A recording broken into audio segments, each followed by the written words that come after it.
What is going on, YouTube Nation? This is Darth Dividend. If you guys are new to my YouTube channel, make sure you subscribe and hit the notification bell so you don't miss future videos. So, I've been tied up. Work has been absolutely crazy. What happens, you have X amount of patients, and then you get way more. And then you can't leave for hours and hours. And then you get back late. Unfortunately, that's been a reoccurring thing.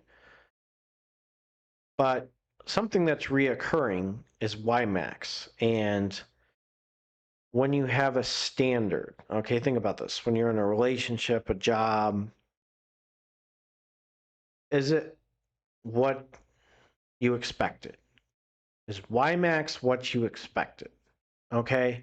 So we remember with YMAX, they had synthetic calls with a lot of the individual ones, and the NAV started to drop significantly. Drop, drop, drop, drop, drop, drop. It's in the danger zone. And they're starting to make changes. Now, ulty made changes. Ulty was getting killed, okay, with their starting strategy. And then they did another strategy, and then they made some bad decisions with stocks that hurt the NAV. And kerplat, you got a reverse split. But now you have some things going on with YMAX that, I don't know, does it meet the standard that you want, or does it meet your expectations? And that's the issue, is the NAV is decreasing significantly. It's down 57.60%. So we're going to be going over a few things. I don't own YMAX, and I don't know how I feel about the changes still. Is this a good thing, or is this something that, I don't know? Is it maybe not up to par? Is it not the standard that you want? So we're going to check that out right now.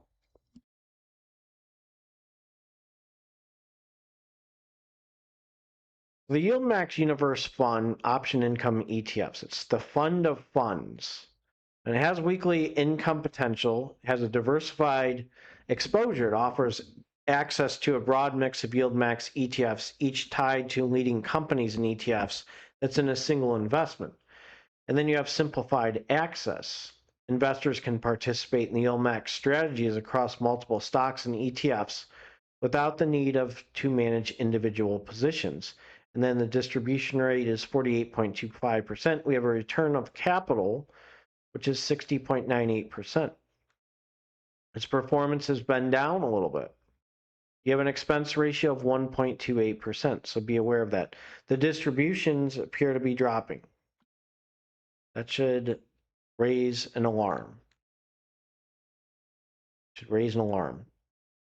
Top 10 holdings, the YieldMax Circle CRCL Option Income Strategy ETF, the TSM Option Income Strategy ETF, the mRNA Option Income ETF, Exxon Option Income Strategy ETF, the YieldMax Target 12 Real Estate Option Income ETF, the Berkshire B Option Income Strategy ETF, Apple, the AAPL Option Income Strategy ETFs, 6.92%, the Gold Miners Income Strategy ETF, SMCI, the Option Income Strategy ETF, and the Airbnb Option Income Strategy ETF. So that's some of their holdings. We need to think about this. Excuse me. Oh, wearing a mask and N95 all day, seeing patients. Oh my gosh, I have a dry cough. So let's go over these changes that they made overall. So here's the thing. They did the YMAX portfolio pre-rebalance. They did deletions. They did additions. And then the YieldMax or the YMAX portfolio post-rebalance.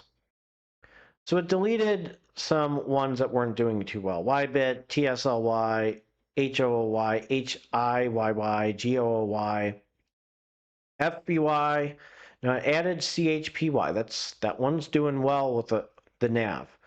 Added soxy. That's doing well with the NAV. RNTY, RTDY, and ulty.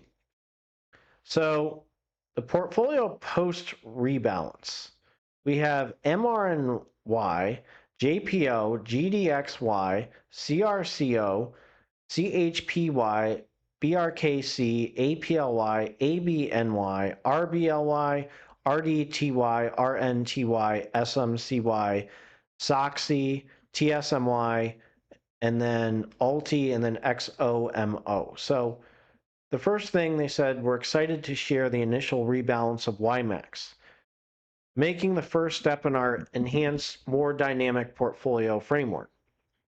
Why the change? They said recent market conditions highlighted the limits of a static equal weight approach. YMAX now incorporates a momentum-informed allocation process designed to improve adaptability, risk management, and long-term performance portfolio. Now, my honest opinion, again, this is not financial advice, as I tell you, why not add individual holdings of Alibaba, of Amazon, of Robinhood, of all these really good ones. Now, I understand that Soxy is a good move. Soxy has done very well with the NAV. So has CHPY. Okay, but APLY and MRNY, I don't know so much about that. And XOMO and ulty. Ulty already struck out twice. Well, if that's it for ulty with the strike 3, then we got a problem. So I don't know how I feel, because I look at the standard. QDVO is a standard. Okay, I like QDVO. The NAV goes up, the distribution goes up. You can even look at Soxy. The NAV goes up, the distribution is going up. CHPY, the NAV is going up, distribution is pretty good, and it's weekly, which is really impressive for their weekly payer. You can even say ulty, if they make some changes. Remember, they're 0 for 2 with some of their decisions. This is the third try. I think the third try, it might be a third time's a charm, to be honest with you. But, you know, if you're going high yield, at least you got to have a good NAV. And I think it's not going to jump up. I think it's a good move, a good try.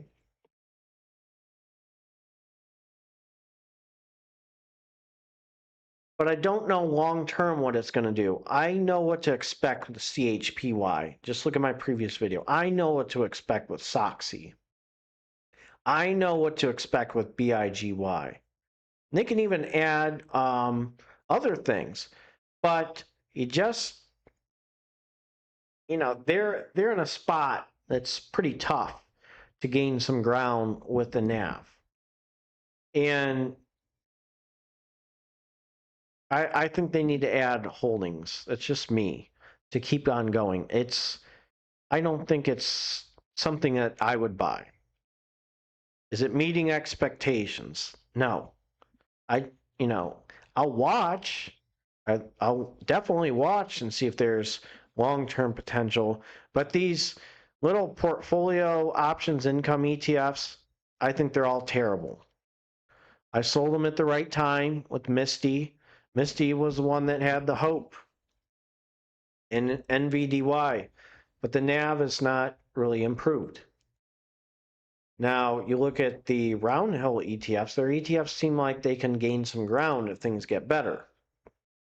But these portfolio ETFs, they're nothing special. I just don't think some of these, now the portfolio options income ETFs that have holdings, I think they're great. But these other ones, I don't know yet. It's a tough call for me to really say, is this worth it with some junk that's inside of the post portfolio rebalance? So I want to know what you guys think. So if you're new to this YouTube channel, make sure you subscribe and hit the notification bell so you don't miss future videos. I'm going to try to squeeze in some videos tomorrow as well. So take care and have a good one.